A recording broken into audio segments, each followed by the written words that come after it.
Indian ഭരണവർഗങ്ങൾ അവരുടെ പരോക്ഷമായ ബ്രാഹ്മണ്യ നിലപാടിൽ നിന്ന് പ്രത്യക്ഷ ബ്രാഹ്മണ്യത്തിൻ്റെ നിലപാടിലേക്കും അതും അക്രമാസക്തമായ നിലപാടിലേക്കും മാറുന്നതിൻ്റെ ഒരു ചുവടുവയ്പ്പാണ്, നിർണായകമായൊരു ചുവടുവയ്പ്പ് തന്നെയാണ് ഈ വിഗ്രഹപ്രതിഷ്ഠ എന്ന് പറയുന്നത്.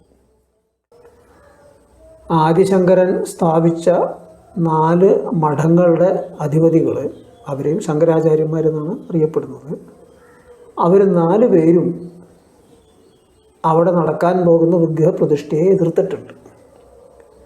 യഥാർത്ഥത്തിൽ അതിൻ്റെ അന്തസത്ത ഈ പറയുന്നതിനൊക്കെ അപ്പുറം ജാതിയാണ് എന്നുള്ളത് വ്യക്തമാണ്. കാരണം മോഡി പിന്നാക്ക ജാതി എന്ന് വിശേഷിപ്പിക്കപ്പെടുന്ന ഒരു ജാതിയിൽ അംഗമായി ജനിച്ച ആളാണ്.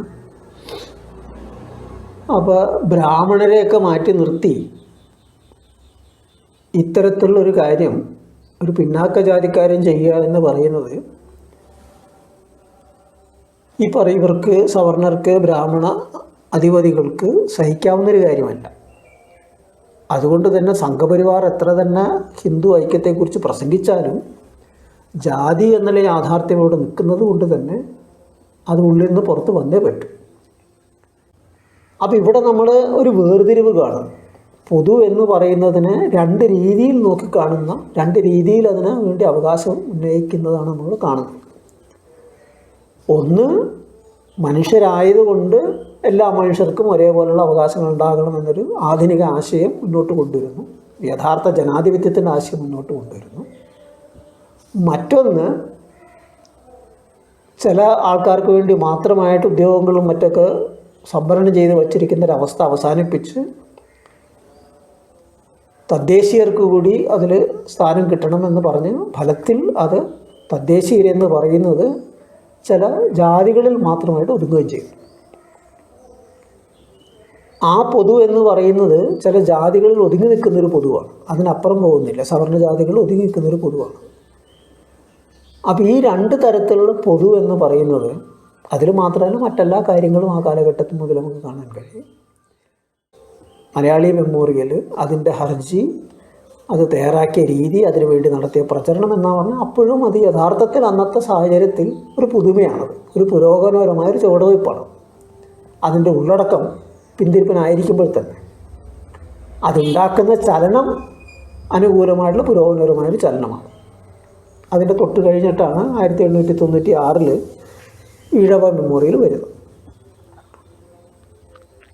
അപ്പോൾ ഒരു വശത്ത് പിന്തിരിപ്പൻ ഉള്ളടക്കം ഉണ്ടായിരിക്കുക, എന്നാൽ ഒരു നിശ്ചിത സാഹചര്യത്തിൽ പുരോഗമനപരമായൊരു ചലനം സൃഷ്ടിക്കുക, അല്ലെങ്കിൽ പുരോഗമനത്തിന് ഗുണകരമായിട്ടുള്ളൊരു വഴി തുറക്കുക, ഇടം സൃഷ്ടിക്കുക. ഇതാണ് നമുക്കിവിടെ കാണാൻ കഴിയുന്നത്. ഇതെന്തുകൊണ്ടാണ് സംഭവിക്കുന്നത്? നേരത്തെ ചൈനയുടെ കാര്യത്തിൽ പറഞ്ഞതുപോലെ ഒരു വസ്തുനിഷ്ഠ സാഹചര്യമാണ് അതിന് വഴിവെക്കുന്നത്.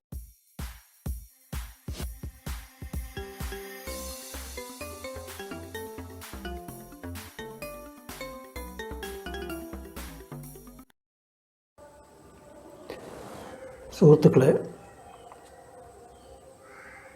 ഇന്ന് മാർക്സിസത്തിൻ്റെ ചില സൈദ്ധാന്തിക വിഷയങ്ങളെക്കുറിച്ചാണ് സംസാരിക്കേണ്ടത്. ഞാൻ ഉദ്ദേശിച്ചത് ചരിത്രപരമായ ഭൗതികവാദത്തെക്കുറിച്ച് സംസാരിക്കാനായിരുന്നു. പക്ഷെ അതിനു മുമ്പായി ഒരു ആനുകാലിക വിഷയത്തെക്കുറിച്ച് പറഞ്ഞു പോകേണ്ടതുണ്ട്. 2 ദിവസത്തിന് ശേഷം, വരാനിരിക്കുന്ന 2 ദിവസത്തിന് ശേഷം 22-ാം തീയതി ഉത്തർപ്രദേശിലെ അയോധ്യയിൽ ബാബരി പള്ളി തകർത്ത് നീക്കിയതിന് ശേഷം ഇപ്പോൾ അവിടെ പണിതിരിക്കുന്ന ഒരു കെട്ടിടത്തിൽ, അതിനെ ഒരു ക്ഷേത്രമെന്ന് വിശേഷിപ്പിക്കാമോ എന്നുള്ള കാര്യത്തിൽ തർക്കമുണ്ട്. അവിടെ ഒരു വിഗ്രഹപ്രതിഷ്ഠ നടക്കാൻ പോവുകയാണ്. പ്രധാനമന്ത്രി മോഡിയാണത് ചെയ്യാനും പോകുന്നത്. അപ്പം ഇത് പത്രമാധ്യമങ്ങളിലൊക്കെ തന്നെ വലിയ കാര്യമായി ആഘോഷിക്കുന്നുണ്ട്. അതിനിടയിലൊരു ചെറിയ വാർത്ത ചില ഇംഗ്ലീഷ് പത്രങ്ങളിൽ വരികയുണ്ടായി. അമിതാഭ് ബച്ചൻ ഈ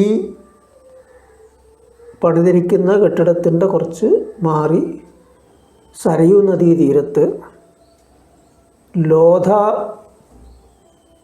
റിയൽ എസ്റ്റേറ്റ് കമ്പനി, മുംബൈയിലുള്ള റിയൽ എസ്റ്റേറ്റ് കമ്പനിയാണ്, അവരുടെ ഒരു വലിയ ഭവന സമുച്ചയത്തിൽ 10,000 ചതുരശ്ര അടി വാങ്ങിയിരിക്കുന്നു 14.5 കോടി രൂപയ്ക്ക്. ഏതാണ്ട് മുംബൈയിലെ പ്രധാന കേന്ദ്രങ്ങളിൽ ഭൂമിക്കുള്ള വിലയുടെ ഏതാണ്ട്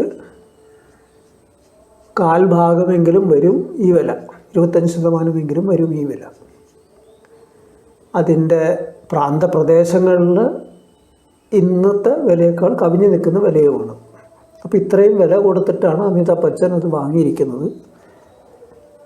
10,000 ചതുരശ്ര അടി, 51 ഏക്കറുള്ള ഒരു ഇടമാണത്, ലോധ ഭവന സമുച്ചയമായി വികസിപ്പിക്കുന്ന ഇടം. അപ്പോൾ യഥാർത്ഥത്തിൽ അവിടെ നടക്കുന്ന കെട്ടിടപ്പണി എന്ന് പറയുന്നത് ഇതാണ്. മറ്റത് ഇതിനൊരു പുകമറ മാത്രമാണ്. അവിടെ അന്താരാഷ്ട്ര വിമാനത്താവളം പണിതിരിക്കുന്നതും അതുപോലെ തന്നെ തീവണ്ടി നിലയം ആധുനീകരിച്ചിരിക്കുന്നതുമൊക്കെ തന്നെ യഥാർത്ഥ ഉദ്ദേശം അങ്ങോട്ട് വിശ്വാസത്തോടു കൂടി വരുന്നവർക്ക് വേണ്ടിയുള്ള സൗകര്യങ്ങൾ ഒരുക്കുന്നതിലുപരി ഇതുപോലെയുള്ള സമ്പന്നരുടെ സുഖസൗകര്യങ്ങൾ ഒരുക്കുക എന്നുള്ളതാണ്. അത് മാത്രമല്ല, തീർച്ചയായിട്ടും അതിനേക്കാൾ ഏറെ പ്രാധാന്യമുള്ള അതിൻ്റെ രാഷ്ട്രീയമാണ്. ഇന്ത്യൻ ഭരണവർഗങ്ങൾ അവരുടെ പരോക്ഷമായ ബ്രാഹ്മണ്യ നിലപാടിൽ നിന്ന് പ്രത്യക്ഷ നിലപാടിലേക്ക്, പ്രത്യക്ഷ ബ്രാഹ്മണ്യത്തിൻ്റെ നിലപാടിലേക്കും അതും അക്രമാസക്തമായ നിലപാടിലേക്കും മാറുന്നതിൻ്റെ ഒരു ചുവടുവയ്പ്പാണ്, നിർണായകമായൊരു ചുവടുവയ്പ്പ് തന്നെയാണ് ഈ വിഗ്രഹപ്രതിഷ്ഠ എന്ന് പറയുന്നത്. ഹിന്ദു ഐക്യത്തിൻ്റെ പ്രതീകമായി, ഹിന്ദു പുനരുദ്ധാനത്തിൻ്റെ പ്രതീകമായി അതൊക്കെ ആഘോഷിക്കുന്നുണ്ടെങ്കിലും അതിൻ്റെ ഇടയിൽ വന്നിരിക്കുന്ന മറ്റ് ചില അഭിപ്രായ പ്രകടനങ്ങൾ ഈ ധാരണയെ ചോദ്യം ചെയ്യുന്നുണ്ട്. ആദിശങ്കരൻ സ്ഥാപിച്ച 4 മഠങ്ങളുടെ അധിപതികൾ, അവരെയും ശങ്കരാചാര്യന്മാരെന്നാണ് അറിയപ്പെടുന്നത്, അവർ 4 പേരും അവിടെ നടക്കാൻ പോകുന്ന വിഗ്രഹപ്രതിഷ്ഠയെ എതിർത്തിട്ടുണ്ട്. പണി തീരാത്ത ഒരു ക്ഷേത്രത്തിൽ വിഗ്രഹപ്രതിഷ്ഠ നടത്തുന്നത് തെറ്റാണ് എന്നൊരഭിപ്രായം. ഭരണാധികാരികളല്ല വിഗ്രഹപ്രതിഷ്ഠ നടത്തേണ്ടതെന്ന് മറ്റൊരഭിപ്രായം. ഗൃഹസ്ഥരായിട്ടുള്ള ഗൃഹസ്ഥരായിട്ടുള്ള ആൾക്കാർക്ക് മാത്രമേ അത് ചെയ്യാൻ പാടുള്ളൂ, വിഭാര്യനായിട്ടുള്ള ആൾ ചെയ്യാൻ പാടില്ല എന്ന് മറ്റൊരഭിപ്രായം. അങ്ങനെ പലതരത്തിലുള്ള അഭിപ്രായങ്ങൾ വന്നിട്ടുണ്ട്. യഥാർത്ഥത്തിൽ അതിൻ്റെ അന്തസത്ത ഈ പറയുന്നതിനൊക്കെ അപ്പുറം ജാതിയാണ് എന്നുള്ളത് വ്യക്തമാണ്. കാരണം മോഡി പിന്നാക്ക ജാതി എന്ന് വിശേഷിപ്പിക്കപ്പെടുന്ന ഒരു ജാതിയിൽ അംഗമായി ജനിച്ച ആളാണ്. അപ്പോൾ ബ്രാഹ്മണരെയൊക്കെ മാറ്റി നിർത്തി ഇത്തരത്തിലുള്ളൊരു കാര്യം ഒരു പിന്നാക്ക ജാതിക്കാരൻ ചെയ്യുക എന്ന് പറയുന്നത് ഇവർക്ക് സവർണർക്ക്, ബ്രാഹ്മണ അധിപതികൾക്ക് സഹിക്കാവുന്നൊരു കാര്യമല്ല. അതുകൊണ്ട് തന്നെ സംഘപരിവാർ എത്ര തന്നെ ഹിന്ദു ഐക്യത്തെക്കുറിച്ച് പ്രസംഗിച്ചാലും ജാതി എന്നുള്ള യാഥാർത്ഥ്യം ഇവിടെ നിൽക്കുന്നത് കൊണ്ട് തന്നെ അത് ഉള്ളിൽ നിന്ന് പുറത്ത് വന്നേ പറ്റും. കുറച്ച് ദിവസം മുമ്പ് രാംദേവ് താനൊരു അഗ്നിഹോത്രി ബ്രാഹ്മണനാണ് എന്നും മാത്രമല്ല OBC-കാരൊക്കെ വെറും കച്ചറകളാണെന്നൊക്കെ പ്രസംഗിച്ചത് അതിൻ്റെ വീഡിയോ യൂട്യൂബിലൊക്കെ വന്നതാണ്. അപ്പോൾ ഇതാണ് ഇവരുടെ ഈ പറയുന്ന ഹൈന്ദവ ഐക്യത്തിൻ്റെ യാഥാർത്ഥ്യം. ഒരു വശത്ത് ആ ഐക്യം ഉണ്ടാകുന്നുണ്ട് പുറത്തുള്ള മറ്റുള്ളവരെ എതിർക്കുന്നതിൻ്റെ കാര്യത്തിൽ, പ്രത്യേകിച്ചും മതന്യൂനപക്ഷമായിട്ടുള്ള മുസ്ലിങ്ങളെയും മറ്റും ആക്രമിക്കുകയും എതിർക്കുകയും ചെയ്യുന്ന കാര്യത്തിൽ. മറിച്ച് അവർക്കിടയിലാകട്ടെ ഈ പറയുന്ന ജാതി സ്പർദ്ധയും മത്സരവും അതിശക്തവുമാണ്. അപ്പോൾ പിന്നെ മോഡിയെപ്പോലൊരു വ്യക്തി, ഈ പറയുന്ന പിന്നാക്ക ജാതിക്കാരനായിട്ട് വിശേഷിപ്പിക്കപ്പെടുന്നൊരു വ്യക്തി വിഗ്രഹപൂജ അല്ല പ്രതിഷ്ഠ നടത്തുന്നത് ഒരു വലിയൊരു സാമൂഹ്യ വിപ്ലവമല്ലേ എന്ന് ചിലരെങ്കിലും ധരിച്ചേക്കാം. അതത്ര വലിയ കാര്യമല്ല. കാരണം ചരിത്രം നോക്കിക്കഴിഞ്ഞാൽ ഈ പറയുന്ന ജാതി ശ്രേണിയിൽ മർദ്ദിതരായവർ, താഴെത്തട്ടിലുള്ളവർ സാമ്പത്തികമായിട്ടോ മറ്റു കാരണങ്ങൾ കൊണ്ടോ അവരുടെ സാമൂഹിക സ്ഥാനം, അവരുടെ നില മെച്ചപ്പെടുത്തുമ്പോൾ അവരുടെ ജാതീയ സ്ഥാനവും മാറുന്നത് ഒരു പുതിയ കാര്യമല്ല. ഇപ്പോൾ കേരളത്തിലെ നായന്മാരുടെ അല്ലെങ്കിൽ ആന്ധ്രയിലെ റെഡ്ഡികൾ, മഹാരാഷ്ട്രയിലെ മറാഠകൾ, ഇവരുടെയൊക്കെ തന്നെ ചരിത്രം നോക്കിക്കഴിഞ്ഞാൽ അത് കാണാൻ കഴിയും. അല്ലെങ്കിൽ ഹരിയാനയിലെ ജാട്ടുകൾ. അപ്പം ഇന്ന് ഈ പിന്നാക്ക ജാതികളെന്ന് വിശേഷിപ്പിക്കുന്ന വിഭാഗങ്ങൾക്കിടയിൽ ഒരു മോശമല്ലാത്ത സമ്പന്ന വിഭാഗം ഉയർന്നു വന്നിട്ടുണ്ട്. ഭരണത്തിൻ്റെ പല തലങ്ങളിലും അവർ നിലയുറപ്പിച്ചിട്ടുണ്ട്. അതിൻ്റെയും കൂടി ഒരു പ്രതിഫലനമാണ്. അതിനപ്പുറം അടിസ്ഥാനപരമായിട്ട് ബ്രാഹ്മണ്യത്തിൻ്റെ പിടുത്തത്തിനെ അല്ലെങ്കിൽ ആധിപത്യത്തിനെ പൊളിക്കുന്ന, അല്ലെങ്കിൽ ഏറ്റവും അടിച്ചമർത്തപ്പെടുന്ന ദളിത് വിഭാഗങ്ങളുടെയൊക്കെ തന്നെ അനുഭവിക്കുന്ന ജാതീയമായിട്ടുള്ള അവമതിപ്പുകളും അടിച്ചമർത്തൽ അവസാനിപ്പിക്കുന്നതിൻ്റെ യാതൊരു സൂചനയും ഇതിലടങ്ങിയിട്ടില്ല. അപ്പോൾ ഒരു വശത്ത് ഭക്തിയും മറ്റുമൊക്കെ കൊട്ടിഘോഷിക്കുക, മറുവശത്ത് അതിൻ്റെ മറവിൽ ഈ പറഞ്ഞ റിയൽ എസ്റ്റേറ്റ് കച്ചവടം തകൃതിയായിട്ട് നടത്തുക. ഇതൊക്കെ തന്നെയാണ് സംഘപരിവാറിൻ്റെ അജണ്ടയിലെ പ്രധാന ഇനങ്ങളായിട്ട് ഇന്ന് കാണുന്ന കാര്യങ്ങൾ. അപ്പം ഇനി നമുക്ക് ഇന്നത്തെ ചർച്ചാ വിഷയത്തിലേക്ക് കിടക്കാം. അത് ഞാൻ നേരത്തെ സൂചിപ്പിച്ചതുപോലെ ചരിത്രപരമായ ഭൗതികവാദമാണ്. അപ്പോൾ അതിൻ്റെ സൈദ്ധാന്തിക നിലപാടുകളിലേക്ക് കടക്കുന്നതിന് മുമ്പ് അതിൻ്റെ ഒരു പ്രയോഗത്തിൻ്റെ ഒരു ഉദാഹരണം, അതിനെക്കുറിച്ച് ആദ്യം സംസാരിക്കാമെന്നാണ് ഞാൻ കരുതുന്നത്. സാംസ്കാരിക വിപ്ലവത്തിന് ശേഷം, ചൈനയിലെ സാംസ്കാരിക വിപ്ലവത്തിന് ശേഷം മാർക്സിസം ലെനിനിസം മാവോയിസത്തിൻ്റെ അടിസ്ഥാന നിലപാടുകളെ വിശദീകരിച്ചുകൊണ്ടുള്ള പല പുസ്തകങ്ങളും പ്രസിദ്ധീകരിക്കുകയുണ്ടായി. അതിലൊന്ന് മലയാളത്തിൽ ലഭ്യമാണ്. കമ്മ്യൂണിസ്റ്റ് പാർട്ടി എന്തിനെന്നുള്ള പേരിൽ കനൽ പ്രസിദ്ധീകരണ കേന്ദ്രം ഇറക്കിയിട്ടുള്ളത്. അതുപോലെ ഒന്നാണ് ഷാങ്ഹായ് ടെക്സ്റ്റ് ബുക്ക്. മറ്റൊന്നാണ് ഞാൻ ഇന്ന് പരാമർശിക്കാൻ ഉദ്ദേശിക്കുന്ന ആധുനിക ചൈനയുടെ ചരിത്രത്തെക്കുറിച്ചുള്ള പഠന പരമ്പര, ഹിസ്റ്ററി ഓഫ് മോഡേൺ ചൈന എന്നുള്ള ഇതിൽ ഇറക്കിയൊരു പുസ്തകങ്ങളുടെ പരമ്പരയാണ്. 1976 പ്രസിദ്ധീകരിച്ചത്. മറ്റൊരു പുസ്തകങ്ങളെ പോലെ തന്നെ വോക്ക് ഓഫ് മിൽട്ടൺ ഷോപ്പിങ്ങും അധികാരം പിടിച്ചെടുത്തോടുകൂടി ഈ പുസ്തകങ്ങളും നിരോധിക്കുകയുണ്ടായി.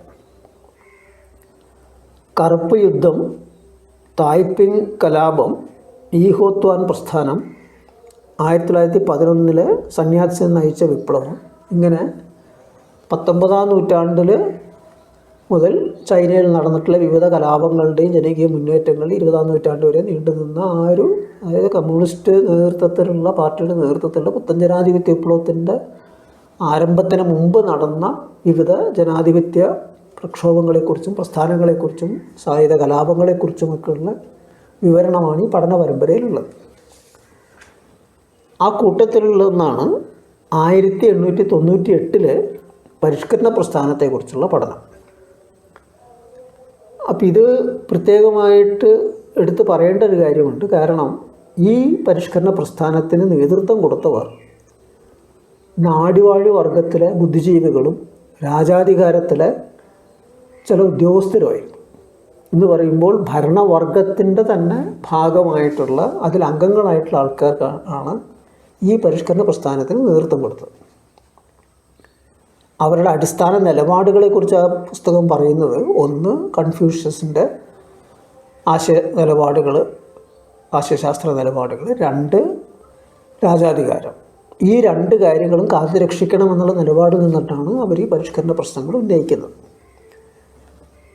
അതിൽ പരിഷ്കരണം എന്ന് പറയുന്ന ഉദാഹരണത്തിന് രാജാധികാരത്തെ സംബന്ധിച്ചിടത്തോളം ഭരണഘടനാപരമായ രാജാധികാരമായിട്ട് അതിനെ മാറ്റണം എന്നുള്ളത് മാത്രം, അല്ലാതെ രാജാധികാരം അവസാനിപ്പിക്കണം എന്നുള്ള നിലപാടല്ല അവർക്കുണ്ടായിരുന്നു.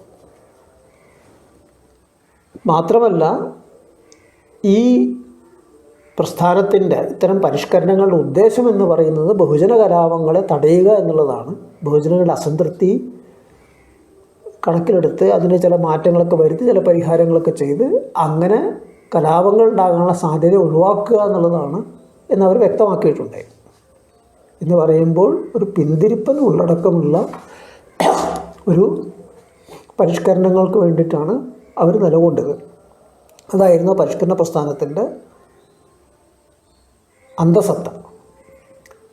അപ്പോൾ പിന്നെ എന്തിനാണ് ഈ പ്രസ്ഥാനത്തെ ഞാൻ നേരത്തെ സൂചിപ്പിച്ച അവിടെ 19-ാം നൂറ്റാണ്ട് മുതൽ ആരംഭിച്ച ചൈനയിലെ ജനാധിപത്യ വിപ്ലവ പരിഷ്കരണങ്ങളുടെയും മാറ്റങ്ങളുടെയൊക്കെ തന്നെ ആ ഒരു പരമ്പരയിൽ ഉൾപ്പെടുത്തി ഇതിനെ പഠിക്കാനും ഇതിനെ എടുത്തു കാട്ടാനുമായിട്ട് ചൈനീസ് കമ്മ്യൂണിസ്റ്റുകൾ തയ്യാറായത്?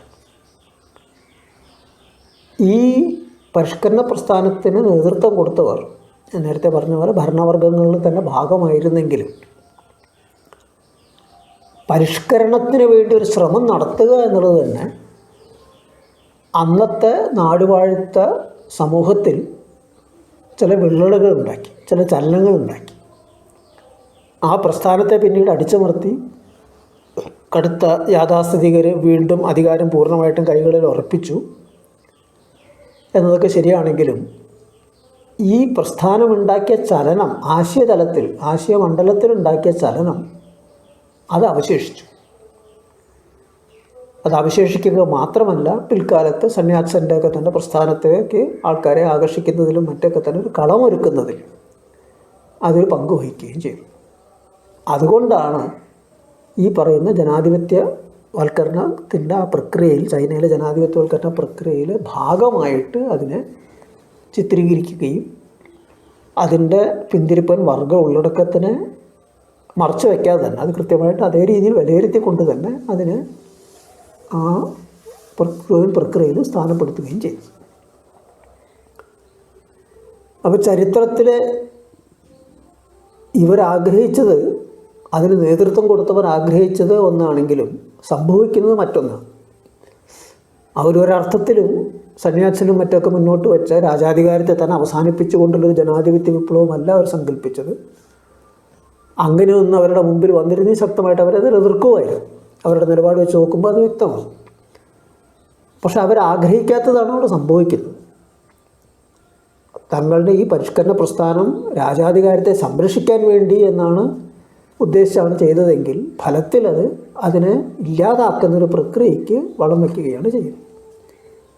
അന്ന് ചൈനയിൽ രൂപപ്പെട്ടു വന്ന വസ്തുനിഷ്ഠ സാഹചര്യമാണ് ഇതിന് വഴിവെച്ചത്. ആ വസ്തുനിഷ്ഠ സാഹചര്യം എന്ന് പറയുന്നത് ഒരു വശത്ത് സാമ്രാജ്യത്വ ശക്തികൾ, കൊളോണിയൽ ശക്തികൾ ചൈനയിൽ കടന്നു കയറി ചൈനയെ പങ്കിട്ടെടുക്കാനായിട്ടും ആധിപത്യം ഉറപ്പിക്കാനായിട്ട് ശ്രമം നടത്തിക്കൊണ്ടിരിക്കുന്നു. മറുവശത്ത് നാടുവാഴ്ത്തത്തിൻ്റെ ചൂഷണം അതിഭീകരമായിട്ട് തീവ്രമായി കൊണ്ടിരിക്കുന്നു. അപ്പോൾ ഇതിൻ്റെ ഫലമായി നാടുവാഴ്ത്തവും ചൈനീസ് ബഹുജനങ്ങളും തമ്മിലുള്ള വൈരുദ്ധ്യവും സാമ്രാജ്യത്വവും ചൈനീസ് ദേശീയതയും തമ്മിലുള്ള വൈരുദ്ധ്യവും, രണ്ട് വൈരുദ്ധ്യങ്ങളും അങ്ങേയറ്റം തീക്ഷ്ണമാവുകയും ചെയ്യുന്നൊരു സാഹചര്യമാണെന്ന് ഉണ്ടായിരുന്നത്.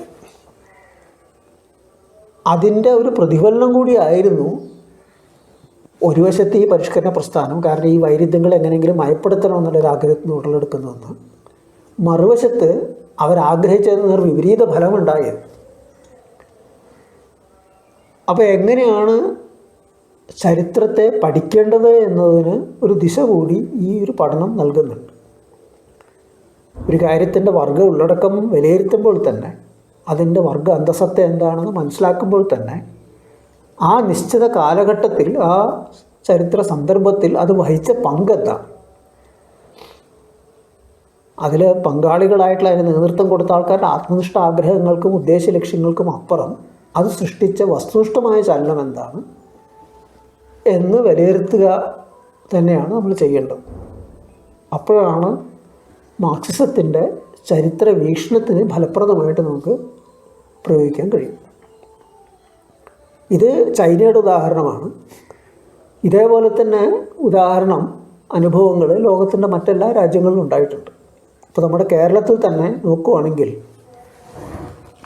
1891 മലയാളി മെമ്മോറിയൽ സംഭവിക്കുന്നത്. മലയാളി മെമ്മോറിയൽ എന്ന് പറയുന്നത് തിരുവിതാംകൂർ രാജാധികാരത്തിൻ്റെ ഭരണ സംവിധാനത്തിൽ ഒരു കാലഘട്ടത്തിൽ തമിഴ് ബ്രാഹ്മണർ ശരിക്കും പിടിമുറുക്കിയിരുന്നു. മുമ്പ് അവിടെയൊക്കെ ഇടം കിട്ടിയിരുന്ന സ്ഥാനങ്ങൾ കിട്ടിയിരുന്ന സവർണർ, പ്രത്യേകിച്ച് നായർ വിഭാഗങ്ങൾക്ക് അതിൽ നിന്ന് പുറന്തള്ളപ്പെടുന്നൊരവസ്ഥയുണ്ടായിരുന്നു. അപ്പോൾ ഇത് പരിഹരിക്കണം എന്നാവശ്യപ്പെട്ടുകൊണ്ട് തദ്ദേശീയരായിട്ടുള്ള ആൾക്കാർക്ക് ഭരണയന്ത്രത്തിൽ പങ്കാളിത്തം ഉണ്ടാകണം എന്നാവശ്യപ്പെട്ടുകൊണ്ടുള്ളൊരു മെമ്മോറിയൽ ഹർജിയാണ് ഈ മലയാളി മെമ്മോറിയൽ എന്ന് പറയുന്നത്. അതിൽ ഡോക്ടർ പൽപ്പുവിനെ പോലുള്ള ആൾക്കാരൊക്കെ ഒപ്പിടുന്നുണ്ടെങ്കിലും പ്രധാനമായിട്ടും നായന്മാരുടെ ഒരു ആവശ്യവും നായന്മാരുടെ ഒരു സംരംഭവുമായിരുന്നു. വളരെ ബോധപൂർവം തന്നെ ദളിതരെ അതിൽ നിന്ന് ഒഴിച്ചു നിർത്തിയിരുന്നു. അപ്പോൾ ഇതാണ് 1891 മലയാളി മെമ്മോറിയൽ. അപ്പോൾ അതിൻ്റെ ഉള്ളടക്കം നോക്കിക്കഴിഞ്ഞാൽ വളരെ വ്യക്തമായിട്ടും സവർണ താല്പര്യം ഒരു വശത്ത്, മറുവശത്ത് ആ സവർണ നാടുവാഴ്ത്ത താല്പര്യം, ജാതി ജന്മിത്വത്തിൻ്റെ താല്പര്യം എല്ലാം കൂടി ചേർന്ന ഒന്നാണ് അതിനകത്തുണ്ടായിരുന്നത്. പക്ഷേ കേരളത്തെ സംബന്ധിച്ച്, തിരുവിതാംകൂറിനെ മാത്രമല്ല മൊത്തം കേരളത്തെ സംബന്ധിച്ചിടത്തോളം, അന്ന് കേരളം ഉണ്ടെങ്കിലും ആ ഭൂപ്രദേശത്തെ സംബന്ധിച്ചിടത്തോളം ഒരു പുതിയ നീക്കമായിരുന്നു. അതേവരെ കാണാതിരുന്ന ഒരു രാഷ്ട്രീയ പ്രവർത്തനത്തിൻ്റെ ഒരു മാതൃകയായിരുന്നു. ഈ ഹർജി തയ്യാറാക്കാനായിട്ട് തിരുവിതാംകൂറിൻ്റെ വിവിധ ഭാഗങ്ങളിൽ പൊതുസഭകൾ നടക്കുന്നുണ്ട്, ഒപ്പുശേഖരണം നടക്കുന്നുണ്ട്, അതിനെക്കുറിച്ചുള്ള തർക്കങ്ങളൊക്കെ നടക്കുന്നുണ്ട്. അപ്പോൾ ഇതെല്ലാം ഒരു പുതിയൊരു കാര്യമാണ്, അതുവരെ അവിടെ ഉണ്ടാകാതിരുന്നൊരു കാര്യമാണ്. ഒരു പൊതു രാഷ്ട്രീയ പ്രവർത്തനം എന്നുള്ളതിൻ്റെ ഒരു ഇടം അവിടെ സൃഷ്ടിക്കപ്പെടുന്നുണ്ട്, അല്ലെങ്കിൽ അതിന് തുടക്കം കുറിക്കുന്നുണ്ട്. ഇതാണ് അതിൻ്റെ ഒരു ചരിത്ര പ്രാധാന്യം. അത് ഈ പറയുന്ന രീതിയിലുള്ള സവർണ ജാതി ജന്മിത്വ താല്പര്യങ്ങളെ പ്രതികരിക്കുമ്പോൾ തന്നെ, കാരണം അതിൻ്റെ അകത്തുള്ളൊരു കാര്യമാണ്. രാജാധികാരത്തിനെ ഇല്ലാതാക്കാനല്ല അവർ ആവശ്യപ്പെടുന്നത്, അതിൽ ഈ പറയുന്ന മലയാളികളായിട്ടുള്ള സവർണർക്ക് പ്രവേശനം കിട്ടണമെന്നാണ് ആവശ്യപ്പെടുന്നത്. അങ്ങനെ കൃത്യമായിട്ട് സവർണർക്ക് എന്നല്ല, തദ്ദേശീയരെന്നൊക്കെയാണ് പറയുന്നതെങ്കിലും പ്രധാനമായിട്ടും ഉദ്ദേശിച്ച കാര്യം തന്നെ പേര് മലയാളി എന്നാണെങ്കിൽ തന്നെ.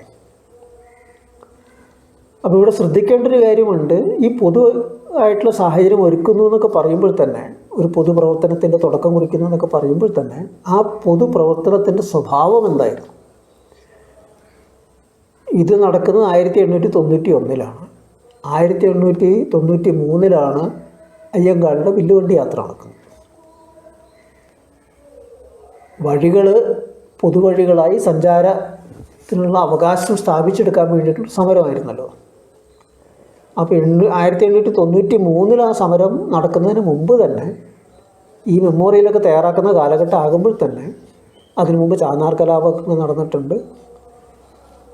അതുപോലെ തന്നെ ജാതിവിരുദ്ധ പ്രചരണങ്ങൾ പലതരത്തിൽ നടക്കുന്നുണ്ട്, നാരായണഗുരു ഉൾപ്പെടെയുള്ള.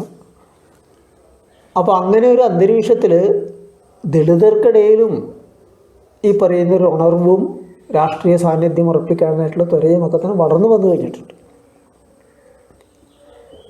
പക്ഷേ മലയാളി മെമ്മോറിയൽ വളരെ ബോധപൂർവം തന്നെ അവർ ഒഴിച്ചു നിർത്തുകയാണ് ചെയ്യുന്നത്. എന്ന് പറയുമ്പോൾ അതിൻ്റെ കാഴ്ചപ്പാടിൽ പൊതു എന്ന് പറയുന്നത് ഇവിടം വരെ, അതിനപ്പുറം വേണ്ട എന്ന് തന്നെ വ്യക്തമാണ്. മറിച്ച് അയ്യങ്കാളിയുടെ നേതൃത്വം നടക്കുന്ന വില്ലുവണ്ടി യാത്രയെ സംബന്ധിച്ചിടത്തോളം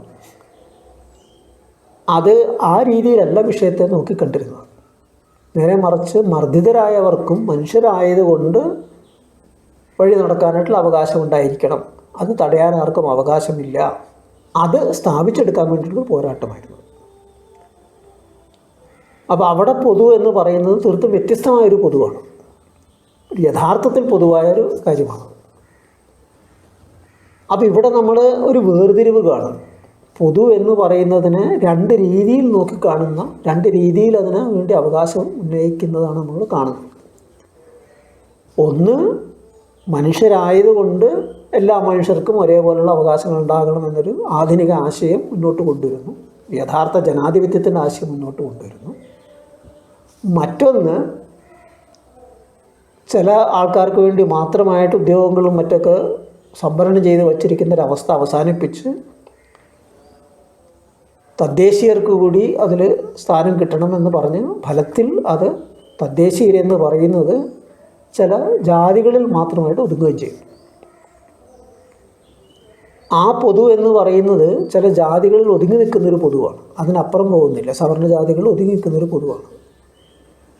അപ്പോൾ ഈ രണ്ട് തരത്തിലുള്ള പൊതു എന്ന് പറയുന്നത് അതിൽ മാത്രമല്ല മറ്റെല്ലാ കാര്യങ്ങളും ആ കാലഘട്ടത്തിൽ മുതൽ നമുക്ക് കാണാൻ കഴിയും. പക്ഷേ ഈ ആദ്യം പറഞ്ഞത് മലയാളി മെമ്മോറിയൽ, അതിൻ്റെ ഹർജി, അത് തയ്യാറാക്കിയ രീതി, അതിനുവേണ്ടി നടത്തിയ പ്രചരണം എന്നാ പറഞ്ഞാൽ അപ്പോഴും അത് യഥാർത്ഥത്തിൽ അന്നത്തെ സാഹചര്യത്തിൽ ഒരു പുതുമയാണത്, ഒരു പുരോഗമനപരമായൊരു ചുവടുവയ്പ്പാണ്. അതിൻ്റെ ഉള്ളടക്കം പിന്തിരിപ്പനായിരിക്കുമ്പോൾ തന്നെ അതുണ്ടാക്കുന്ന ചലനം അനുകൂലമായിട്ടുള്ള പുരോഗമനപരമായൊരു ചലനമാണ്.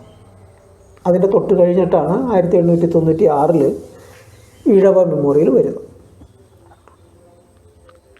അപ്പോൾ ഒരു വശത്ത് പിന്തിരിപ്പൻ ഉള്ളടക്കം ഉണ്ടായിരിക്കുക, എന്നാൽ ഒരു നിശ്ചിത സാഹചര്യത്തിൽ പുരോഗമനപരമായൊരു ചലനം സൃഷ്ടിക്കുക, അല്ലെങ്കിൽ പുരോഗമനത്തിന് ഗുണകരമായിട്ടുള്ളൊരു വഴി തുറക്കുക, ഇടം സൃഷ്ടിക്കുക. ഇതാണ് നമുക്കിവിടെ കാണാൻ കഴിയുന്നത്. ഇതെന്തുകൊണ്ടാണ് സംഭവിക്കുന്നത്? നേരത്തെ ചൈനയുടെ കാര്യത്തിൽ പറഞ്ഞതുപോലെ ഒരു വസ്തുനിഷ്ഠ സാഹചര്യമാണ് അതിന് വഴിവെക്കുന്നത്. ആ വസ്തുനിഷ്ഠ സാഹചര്യത്തിന് വിശകലനം ചെയ്ത് മനസ്സിലാക്കുമ്പോൾ മാത്രമാണ് ഇത് എന്തുകൊണ്ട് ഇങ്ങനെ സംഭവിക്കുന്നു, എന്തുകൊണ്ടാണ് ഈ നേർ വിപരീതമായിട്ടത് മാറിയത്, അല്ലെങ്കിൽ എന്തുകൊണ്ടാണ് പുതുതായിട്ടുള്ള കാര്യങ്ങൾ ഉയർന്നു വന്നത് എന്നൊക്കെ നമുക്ക് മനസ്സിലാക്കാൻ കഴിയും. അപ്പോൾ ആ വസ്തുനിഷ്ഠ സാഹചര്യത്തെക്കുറിച്ചുള്ള അന്വേഷണം, ഭൗതിക സാഹചര്യത്തെക്കുറിച്ചുള്ളൊരു അന്വേഷണം, അതിൻ്റെ വെളിച്ചത്തിൽ രാഷ്ട്രീയത്തെയും സാമൂഹ്യ ചലനങ്ങളെയും സംസ്കാരത്തെയും എല്ലാം തന്നെ വിലയിരുത്താനായിട്ടുള്ള ശ്രമം, അതിൻ്റെ ചരിത്രപരമായിട്ടുള്ള മാറ്റങ്ങളെ മനസ്സിലാക്കാനുള്ള ശ്രമം, ഇതാണ് മാർക്സിസത്തിൻ്റെ പ്രധാനപ്പെട്ട സംഭാവന ചരിത്ര പഠനത്തെ സംബന്ധിച്ചിടത്തോളം. ഇതാണ് മാർക്സിസത്തിൻ്റെ ചരിത്ര പഠനത്തിൻ്റെ രീതി. അത് ഭൗതിക സാഹചര്യങ്ങളിൽ നിന്നിട്ടാണ് ആരംഭിക്കുന്നത്. എന്തായിരുന്നു ഭൗതിക സാഹചര്യം, അതിലെ വൈരുദ്ധ്യങ്ങൾ എന്തായിരുന്നു, അതിൻ്റെ സാഹചര്യങ്ങളുടെ പരിമിതികൾ എന്തായിരുന്നു, അതിൻ്റെ സമ്മർദ്ദങ്ങൾ എന്തായിരുന്നു എന്നതിൻ്റെ വെളിച്ചത്തിലാണ് അത് വർഗസമരവും അതുപോലെ തന്നെ മറ്റുള്ള സാമൂഹ്യ സമരങ്ങളും സാമൂഹ്യ മാറ്റങ്ങളും രാഷ്ട്രീയവും ഉൾപ്പെടെയുള്ള കാര്യങ്ങളൊക്കെ തന്നെ വിലയിരുത്താനായിട്ട് ശ്രമിക്കും.